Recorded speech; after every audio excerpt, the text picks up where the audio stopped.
माता की वंदे वंदे। आदरणीय उपस्थित अभिभावकगण, मेरे विद्यालय के शिक्षक सहयोगीगण,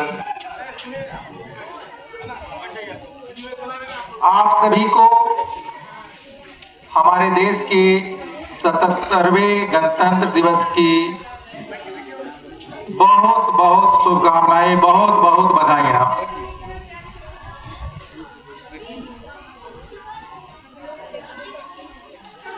आज से पूरे 77 वर्ष पहले हमारे देश में प्रथम गणतंत्र दिवस मनाया गया था।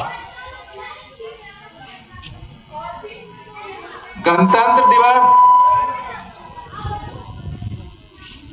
भारत के स्वतंत्रता प्राप्ति के कुछ वर्ष बाद, जब हमने अपने देश को सुव्यवस्थित तरीके से संचालित करने के लिए संविधान नामक एक विधि के पुस्तक का, यानी कि उस पुस्तक का निर्माण किया हमारे देश के प्रबुद्ध विद्वानों ने, महान नेताओं ने, जिसके आधार पर हमारे देश को सुव्यवस्थित तरीके से, सुशासित तरीके से सभी नागरिकों को समानता का अधिकार मिले, देश में सभी नागरिकों का कल्याण हो, किसी में भेदभाव न हो और सभी प्रकार की प्रगति हमारे नागरिकों को प्राप्त हो, उसके लिए संविधान का निर्माण किया गया। काफी समय लगे थे संविधान के निर्माण में, 2 वर्ष 11 महीने 18 दिन। हमारे देश के संविधान सभा का अध्यक्ष हमारे देश के प्रथम राष्ट्रपति डॉक्टर राजेंद्र प्रसाद थे। बच्चों, संविधान क्या होता है? छोटे बच्चे के मानसिकता में ये आता है कि गणतंत्र दिवस क्यों मनाया जाता है। गण मतलब होता है जनता, पीपल, पब्लिक।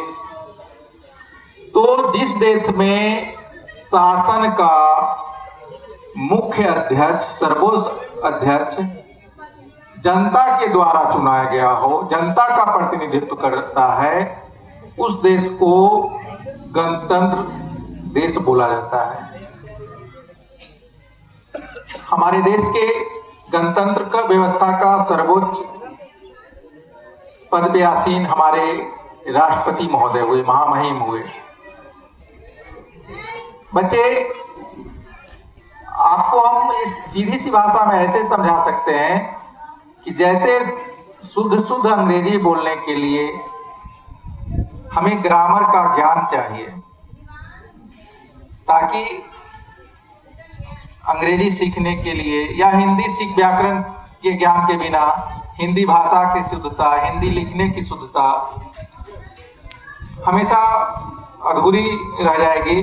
उसी प्रकार बिना संविधान के देश में विधि व्यवस्था का परिचालन संभव नहीं है। किस व्यक्ति का क्या अधिकार है, किस अधिकारी का क्या अधिकार है, हमारे कर्तव्य क्या है, हमारे दायित्व क्या है, इन सारे विषयों का ज्ञान हमें संविधान के द्वारा मिलता है। हम अपने बच्चे को और हम अपने साथियों को हमेशा इस बात पर मैं जोर देता हूं कि सिर्फ अधिकारों के प्रति जागरूक रहना ही हमारा दायित्व नहीं होता। संविधान ने हमें अधिकार के साथ बहुत सारे कर्तव्य भी दिए हैं। जैसे हम हक के लिए लड़ते हैं, वैसे ही हमें अपने कर्तव्य के लिए भी तत्पर रहना चाहिए। एक देश का नागरिक को क्या कर्तव्य होना चाहिए, ये हमेशा इस बात का ध्यान दें कि हमें सार्वजनिक संपत्ति का कभी कोई हानि न पहुंचाए, सार्वजनिक स्थलों को गंदा न करें, हम कानून व्यवस्था का पालन करें, कहीं भी जब पंक्ति में खड़ा हो तो अपनी बारी का इंतजार करें और हमेशा किसी से भी विनयशीलता पूर्वक व्यवहार करें। हमारे विद्यालय के स्लोगन में है विद्या ददाति विनयम, अर्थात विद्यार्थी का प्रथम लक्ष्य होता है विनयशीलता को प्राप्त करना। कोई भी व्यक्ति ये विद्यार्थी को देख करके ये नहीं कह सकता है कि विद्यार्थी पढ़ने में तेज है या पढ़ने में कमजोर है, लेकिन एक छात्र के व्यवहारिकता को देख करके, एक व्यक्ति को व्यवहारिकता को देख करके लोग ये कहते हैं कि नहीं, यह अनुशासित व्यक्ति जो है वो पढ़ा लिखा है। या यदि कोई पढ़ा लिखा व्यक्ति भी अभद्र व्यवहार करता है तो लोग बोलते थे तो मूर्ख जैसा लगता है। तो ये शिक्षा हमें यही सिखाती है कि प्रथम सबसे पहले हमें हम्बल होना चाहिए, जेंटिल होना चाहिए, विनम्र होना चाहिए। और मैं बहुत सारी छोटी छोटी बातों अपने विद्यार्थियों को बताना चाहूंगा और यहाँ के आसपास के अभिभावकों को भी एक संदेश देना चाहेंगे कि आपके गांव में, आपके क्षेत्र में मैं लगभग 6 महीना पहले पदार्पण किया और इस विद्यालय को एक विपरीत परिस्थिति में स्वीकार किया। जिस समय में विद्यालय को चलाना शायद संभव नहीं लग रहा था, उस समय हमारे प्रथम 1 महीने तक हमारे विद्यालय में मात्र 60 से 70 छात्र थे। 2 महीना मुझे यहाँ के बच्चों को समझने में और यहाँ के अभिभावकों को समझने में लग गया कि बच्चे की जरूरत क्या है और अभिभावक का सोच क्या है। आज हमें यह कहते हुए गर्व महसूस होता है कि मैं उन सारे चीजों को आज जान चुका हूं, आत्मसात कर चुका हूं कि शायद उन सारे चीजों पे मैं जिस तरह से धीरे धीरे कार्य कर रहा हूं, जो मेरी इच्छा है, मेरी सोच है कि विद्यालय कैसा होना चाहिए और विद्यार्थी को और अभिभावकों को किस चीज की जरूरत है, तो इसके लिए अब मुझे किसी शोध की आवश्यकता नहीं है। हमें ये मालूम है कि हमारे अभिभावक का क्या कमजोरी है, विद्यार्थी का क्या कमजोरी है। और जब ये 60-70 विद्यार्थी मेरे विद्यालय में थे और मैंने सारे विद्यार्थियों का आकलन किया तो लगा कि ये 60-70 विद्यार्थी विद्यालय में है, ये बहुत बड़ी बात है। क्योंकि जिस स्थिति में मुझे यह विद्यालय मिला, विद्यालय में शिक्षा का स्तर मुझे कहने में थोड़ा भी संकोच नहीं होता कि बहुत निम्न स्तर का था, बहुत बिगड़ा हुआ था। तो उस 2 महीने के बाद मैंने धीरे धीरे सुधार करने के प्रयास किए। यहाँ के स्थानीय नागरिकों का सहयोग मिला और आज हमारे पास लगभग 150 विद्यार्थी हैं।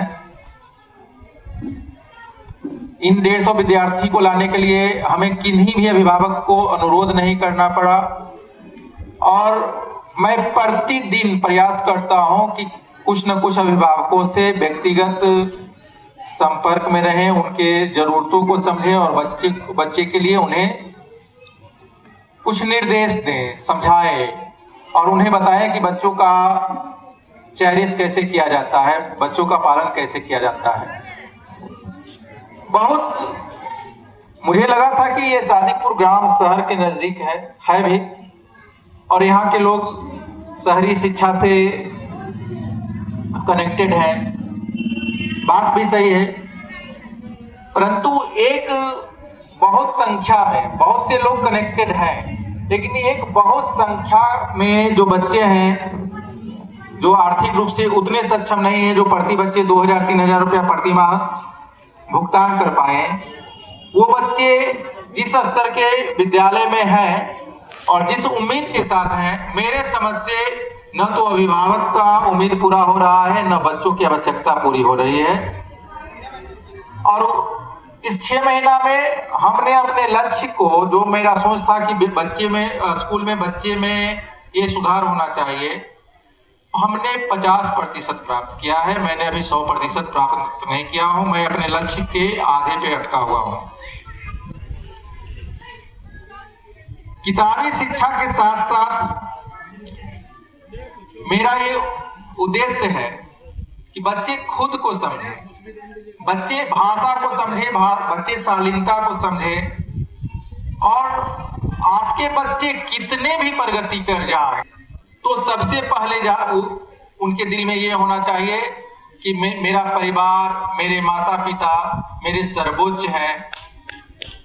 क्योंकि बच्चे इतने भी तरक्की न कर जाएं कि वो माता पिता के अंत्येष्टि में भी आना उनके लिए बहुत मुश्किल हो जाए। बच्चे बहुत तरक्की करें। आज कछुआ और खरगोश का कहानी बहुत पुराना हो गया है कि धीरे धीरे मंजिल पर पहुंचता है। आज लगातार और तेज दौड़ते रहो। कंपटीशन आज बहुत ज्यादा हो गया है और हर समय परिवर्तन हो रहा है। हर दिन कुछ न कुछ नए चीज आ रहे हैं और हमें उन्हें आत्मसात करना है। जब हम नए समय के अनुसार अपने आप को नहीं ढाल पाएंगे, परिवर्तित नहीं कर पाएंगे, तो हम काफी पीछे रह जाएंगे। तो हम अपने बच्चों में